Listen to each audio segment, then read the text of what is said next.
سلام به همه عزیزان. سینه مرغ درست کنم برای ساندویچ و خیلی هم خوشمزه در میاد. من قبلا استفاده کردم و ادویه هاشم ادویه های میتونین سبع بهارات استفاده کنین، میتونین از ترکا دارن ادویه های مخصوص با دونه تخم مرغ و شیر قشنگ به هم بزنین و ادویه ها نصف من میکنم، نصفشو میریزم توی تخم مرغه و شیره قشنگ باید به هم بزنین که لختگی نداشته باشه. باید خوب هم بزنی. خیلی کمم نمک من باهاش قاطی کردم و اینجا من نریختم برای که قاطی کرده بودم. شما میتونین زیاد بریزین یا کم بریزین، یعنی این سلیقه‌ایه، ولی خوب به همش بزنین و آرد سوخاری مخصوص باید باشه. بعد پودر سوخاریتون باید خرد باشه، اگه خشن باشه باید خردش کنین. و این بقیه ادویه ها را من قشنگ باید، شما هم باید مثل اونجوری که من الان استفاده کردم اگه اینجوری استفاده کنین خوب در میاد. و سینه مرغ من خیلی اینجا گذاشتمش تو فریزی، خیلی اذیتم کرد و اگه تازه باشه خیلی عالیه وقتی باز میکنین.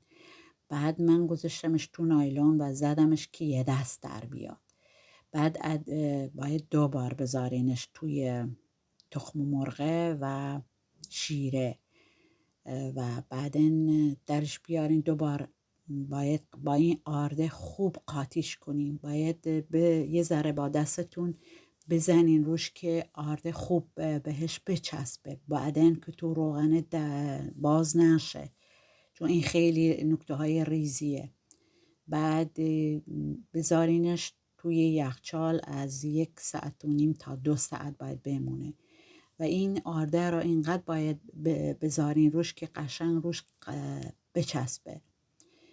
بعد روغنش هم باید روغنش باید اندازه باشه و زیاد خیلی خیلی داغ نباشه که بسوزه. روغن رو که داغ کردین اگه گذاشتینش حتما بالای سر سینه مرغا باید وایسین که نسوزه، چون این پودر سوخاریا خیلی سریع میسوزه.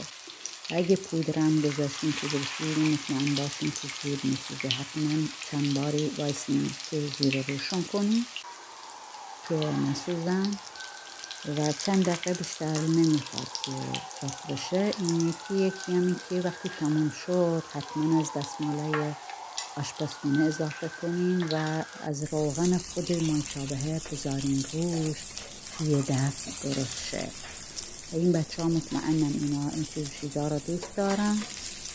اگه درست کنین همینجوری براشون خیلی خوشمزه است با ساندویچ، یا اینکه میشه با سالاد کاهو خیار گوجه.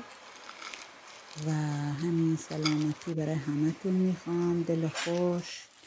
اگه تونستین ویدیوها را تا آخر ببینین ممنونتون میشم. دل خوش برای همه تون آرزو دارم. شبتون بخیر.